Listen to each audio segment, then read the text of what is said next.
Another word problem dealing with area.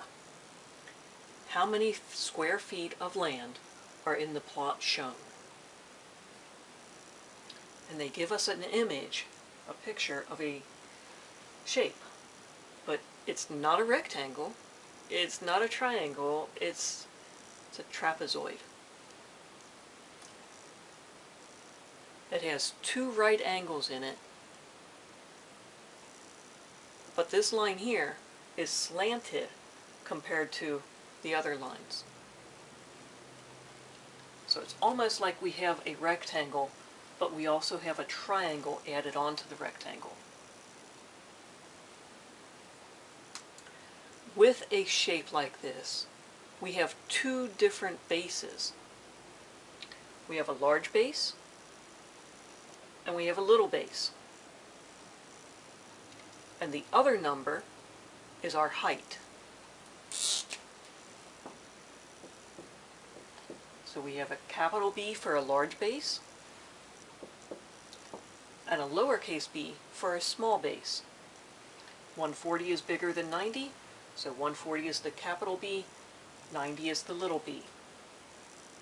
And the other number is our height.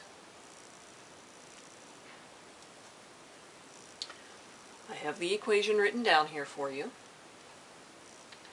Now I have to use the equation to find what is the area.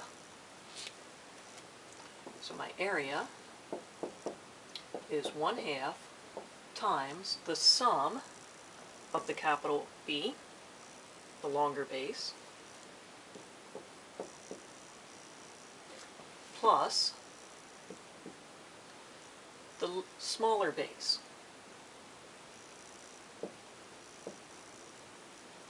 Close the parentheses, and then multiply that times the height.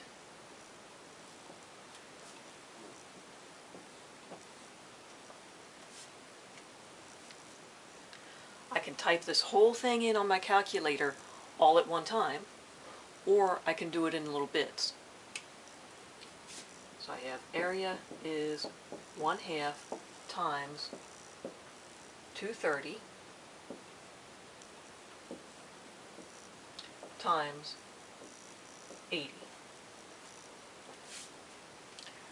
Remember, with your order of operations, you're supposed to do the stuff inside the parentheses first. Then you can multiply things into that.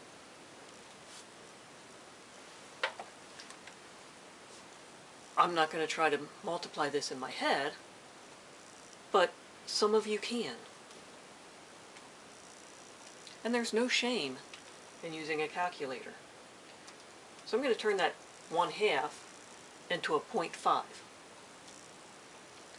times 230 times 80 equals, my calculator is telling me 9,200.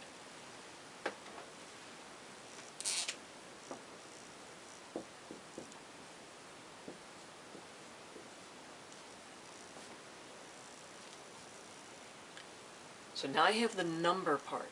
Now I have to figure out what is the unit on this.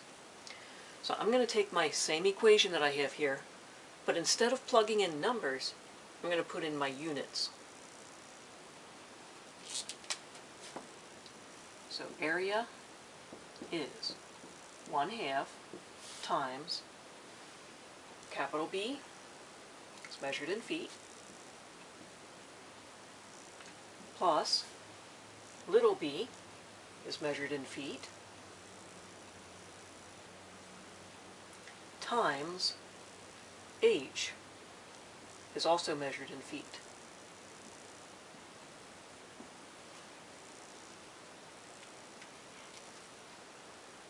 One-half has no unit on it, it's just a number. Here in the middle here we have feet added to feet. When you add feet to feet, you just get feet. So ignoring the 1/2 then, I have feet times feet.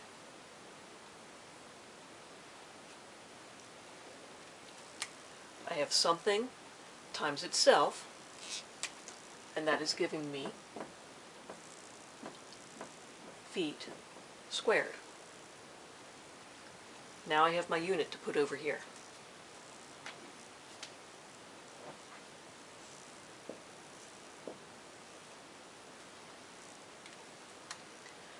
Remember, most word problems will have units in the answer.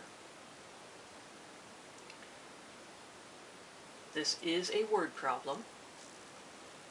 Looking at my equation, looking at my numbers, I see that my numbers have units attached to them, so I need to have a unit on my answer.